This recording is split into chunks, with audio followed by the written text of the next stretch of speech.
Now that I'm towards the back end of my cut for 2016, I've debated whether or not I want to carb cycle. So far, I've not carb cycled, but down the line, I may start carb cycling depending on what my fat loss is like. But I thought it would be a good time to talk about carb cycling because everybody seems really interested in carb cycling.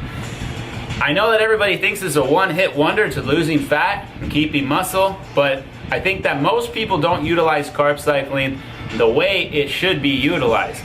Carb cycling, how does it work? Why does carb cycling make you burn fat? Carbs is an energy source in your body. So carb is glycogen or sugar. They're all the energy that your body uses to move, stay alive, do everything. Now, carbs, aka glycogen, they get stored in your muscles. So when your muscles burn and you're doing whatever you're doing, you're burning carbs slash glycogen. Now when you carb cycle, what happens is your muscles get depleted of glycogen slash carbohydrates. And they'll get flatter, they'll get smaller. But what happens in that time is your body starts tapping into fat stores for energy. It doesn't have carb slash glycogen in the muscles because you've already depleted it. So when you carb cycle, you tend to do a few days low carb. And in those few days, your muscles get depleted. It's like a sponge wringing out water. Every time you go to the gym and you work out the muscle, it starts depleting them. They get smaller and smaller and smaller. And towards the back end of that cycle, of your low days, you start tapping into fat storages because your body needs energy.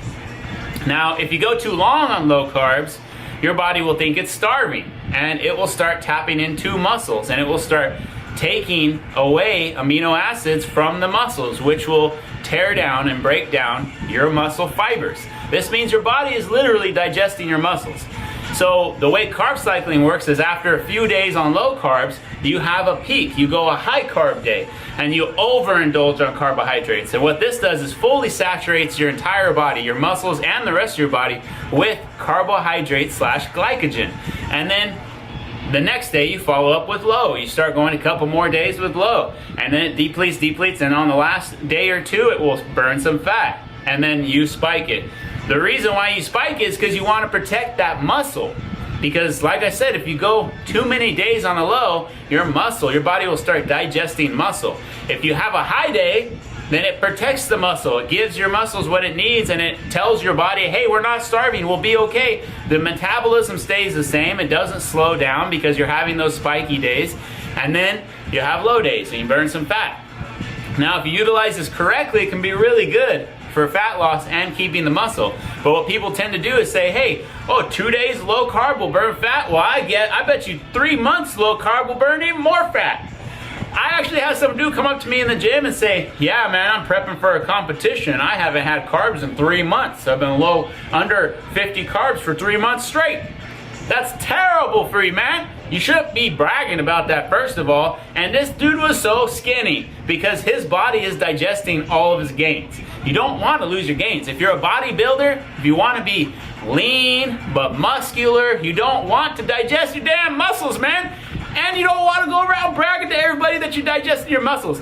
Don't be a dum-dum. If you want to carb cycle correctly, you want to really not do more than 3 or 4 days on low and then a high day. And then you just go up and down like that.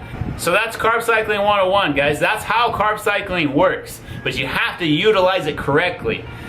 If you like this video, please like this video. And if